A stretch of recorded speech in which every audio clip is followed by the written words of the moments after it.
आइए आज इस क्लास में देखते हैं अवतल दर्पण के लिए रेखीय आवर्धन क्या होता है। अवतल दर्पण के लिए रेखीय आवर्धन का सूत्र कैसे निकालते हैं, क्या है इसका डेरिवेशन। एग्जाम में बहुत आता है कि अवतल दर्पण के लिए रेखीय आवर्धन का सूत्र निगमन कीजिए, मतलब प्राप्त कीजिए। तो इसके पहले मैंने आपको रेखीय आवर्धन क्या होता है बता दिया था। मैं जल्दी से रिकॉल कर दे रहा हूँ कि रेखीय आवर्धन प्रतिबिंब की ऊंचाई तथा वस्तु की ऊंचाई के अनुपात को कहते हैं, इसे m से लिखते हैं। ठीक है, यही था रेखीय आवर्धन। छोटी सी टॉपिक था, पहले छोटी सी वीडियोस में आपको दे दिया था। ठीक है, और आपको मैंने चिन्ह परिपाटी वाला भी बता दिया था कि चिन्ह परिपाटी क्या होता है। तो आपने वो वीडियो जरूर देखा होगा, नहीं देखा तो हमारे प्लेलिस्ट में जाकर देख लीजिए। चलिए स्टार्ट करते हैं इस क्लास को, जो कि है अवतल दर्पण के लिए रेखीय आवर्धन का सूत्र प्राप्त करना। तो welcome to my channel master classes. My name is Talib और आप देख रहे हो मास्टर क्लासेस यूट्यूब चैनल। चलिए अवतल दर्पण है तो अवतल दर्पण बना लेते हैं एक फटाक से। हमने अवतल दर्पण बनाया, थोड़ा जल्दी फिगर बनाते हैं। अच्छा, आपको समझना ना पड़ेगा, आपको समझ में आ जाना चाहिए बस। कोई यहाँ पे इसका मान लेते हैं F है फोकस, यहाँ पे है आपका C, यहाँ पे आपका P। मैं कोई वस्तु ले रहा हूँ यहाँ पे C से परे और इसका प्रतिबिंब बना के देख रहा हूँ, प्रतिबिंब बना के देखना चाह रहा हूँ। चाह नहीं रहा हूँ मैं, रेखीय आवर्धन निकालने के लिए ऐसा कर रहा हूँ मैं। समांतर किरण आपतित कराई तो वो फोकस से जाएगी होकर। ये बातें मैं सिखा चुका हूँ आपको, इसलिए ज़्यादा एक्सप्लेन नहीं कर रहा हूँ। यहाँ पे यहाँ से गई, यहाँ से निकल गई। थोड़ा और इसको आगे बढ़ा दें, ऐसे हो सकता है ज़रूरत पड़ जाए। अब एक किरण मैं यहाँ ध्रुव से ले रहा हूँ, ध्रुव से, आप कहीं से भी ले सकते हैं, मैं ध्रुव से ले रहा हूँ, आपके समझने में आसानी होगी।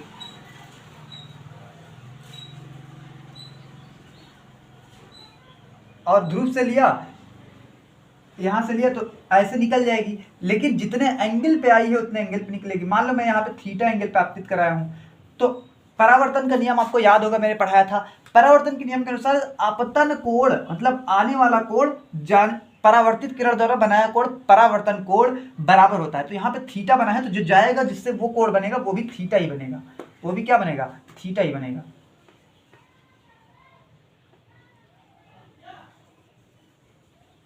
ये ऐसे किरण आई, ऐसे निकल गई, ये थीटा है तो ये भी थीटा ही है। अभी मैंने बताया क्यों। यहाँ पे प्रतिबिंब बन गया, यहाँ पे कट किया तो यहाँ पे प्रतिबिंब बन गया। ठीक है, यहाँ पे प्रतिबिंब बन गया। मैं इसका नाम दे रहा हूं कि यहाँ पे ए बी, तो ये हो जाएगा आपका बी डैश ए डैश।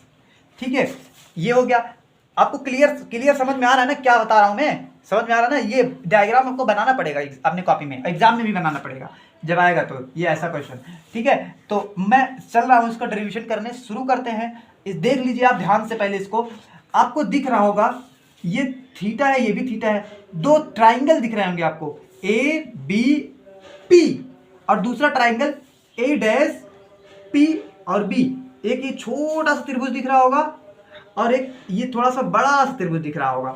ठीक है, तो आप इसका पहले स्क्रीनशॉट लीजिए, आप इस डायग्राम को समझ लीजिए बढ़िया से, फिर मैं आपको डेरिवेशन शुरू करता हूं।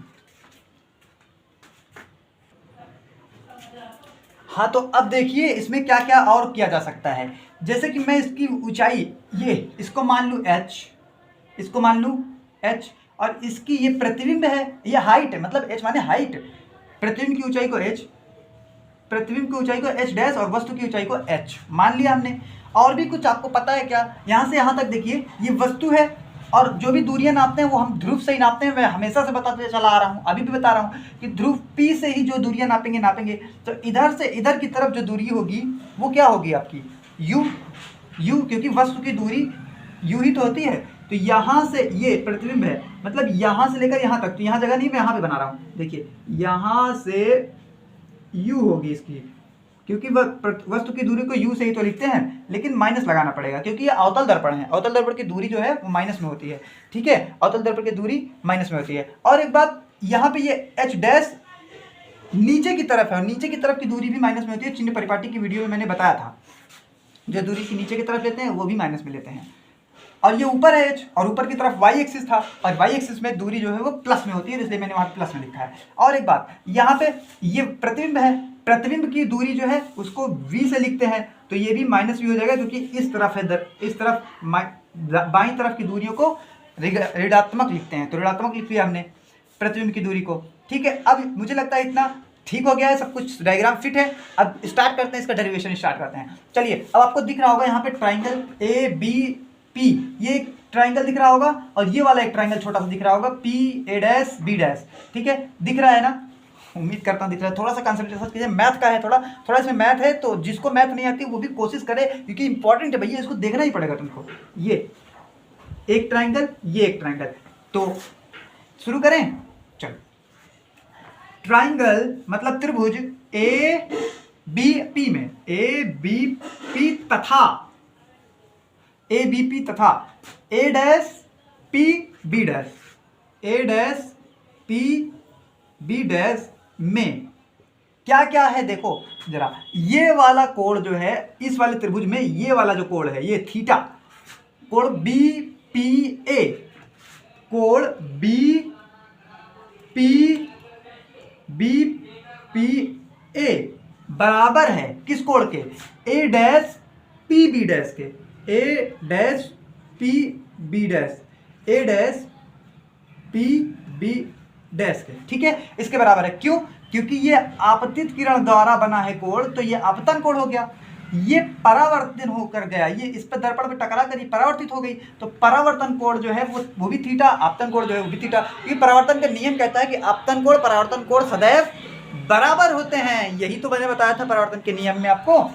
चलो, ये वाला एक कंडीशन हो गई। दूसरी कंडीशन देखिए, ये एकदम सीधा है, 90 अंश का कोण है। आपको 90 अंश का कोण पता होगा कि एकदम सीधा जो ऐसा सीधा 90 अंश का ही तो कोण होता है। तो 90 अंश कोण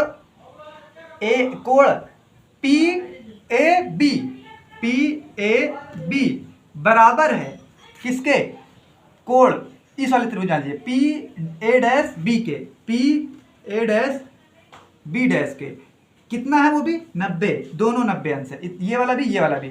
दो कोण बराबर हो गए, एक त्रिभुज ये एक त्रिभुज ये, इन दोनों त्रिभुजों में हमको दो चीज बराबर मिल गई, दो चीज बराबर मिल गई। तो दो कोण बराबर मिल गए तो तीसरा अपने आप बराबर हो जाता है, क्योंकि तीसरे त्रिभुज के अगर दो कोण सेम है तो तीसरा कोण अपने आप सेम हो जाएगा। ठीक है, तो जब तीन चीजें सेम हो जाती हैं किसी त्रिभुज की, तीन चीजें सेम हो जाती हैं, तो हम क्या कहते हैं कि वो एक समरूप त्रिभुज है। तो अतः ए बी पी समरूप का निशान है। ये समरूप मतलब एक जैसा, दिखने में एक जैसा होता है। तो ये वाला त्रिभुज और ये वाला त्रिभुज दिखने में एक जैसा वैसे भी दिख रहा है, और हमने प्रूफ भी कर दिया, ए डैश पी बी डैश, ये हो गया। ठीक है, अब हम क्या करेंगे, समरूप त्रिभुज की प्रॉपर्टी लगाएंगे। क्या होता है समरूप त्रिभुज में, क्या होता है कि किसी भी दो भुजाओं का अनुपात ले लेंगे कि दोनों त्रिभुजों में दो भुजाओं का अनुपात बराबर होता है। जैसे मैं इस वाली भुजा की बात करूं, ये अनुपात ये, मतलब ए बी अनुपात मैंने बटा ए बी बटे ए डैश बी डैश बराबर होता है किसी दूसरी भुजा अनुपात के, जैसे ए पी इस बड़े वाले त्रिभुज में ए पी बटे ये छोटा ए डैश पी। ये बात समझ में आई आपको? क्लियर। अब ए बी क्या है, ये तो एच है, ए बी कितना है एच, तो ए बी को एच लिखा मैंने। ठीक है, और क्या है ये बी ए डैश बी डैश क्या है एच, वो भी minus H dash. H dash क्या है, वस्तु की ऊंचाई है, वस्तु की प्रतिबिंब की ऊंचाई है, सॉरी। इस इक्वल्स टू ए पी क्या है, ए पी ये क्या है, ए पी ये पूरा यू माइनस यू है, minus you upon A dash P क्या है, ए डैश पी ये प्रतिबिंब की दूरी है, माइनस वी। अब बताओ जरा मुझे, ये वाला माइनस निपट के कट गया। ठीक है, ये वाले से ये वाला माइनस कट गया, इस माइनस को हम उस तरफ भेज दें तो यहाँ बचेगा h अपॉन एच डैश बराबर इधर आएगा माइनस u अपॉन v। अच्छा, ये दोनों माइनस तो कट गए, लेकिन हमने इस माइनस को उस तरफ भेज दिया तो ये आ गया। अब एक काम करते हैं, हम इसको पलट देते हैं, पलट देते हैं, मतलब इस वाले को पलट देते हैं, एच डैश को ऊपर एच को नीचे। तो जब इस तरफ ये काम करेंगे ना तो इस तरफ भी हमको करना पड़ेगा, क्योंकि दोनों बराबर है, एक तरफ जो काम करते हैं वही दूसरी तरफ भी करना पड़ता है। तो अब हम बात करते हैं इधर थोड़ा सा, देखिए इसको पलटेंगे तो एच डैश ऊपर आ जाएगा आपका, एच डैश अपॉन एच नीचे बराबर वी ऊपर माइनस का V upon U, V upon you.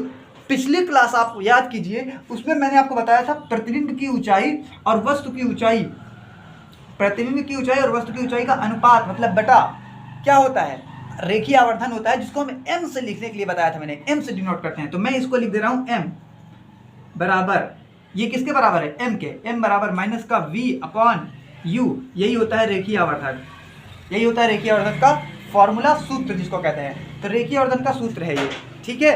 तो उम्मीद है समझ में आया होगा कैसे निकला है, बहुत अच्छे से। अगर नहीं समझ में आया तो वीडियो को 2-3 बार पीछे करके देखिए, जरूर समझ में आ जाएगा, बहुत ही अच्छे से समझाया है, ठीक है। और ये जो है बराबर था इसके भी, एच डैश अपॉन एच के भी, एच डैश अपॉन एच के भी, ये भी याद रखो क्योंकि ये भी जरूरत पड़ सकता है, दोनों भी।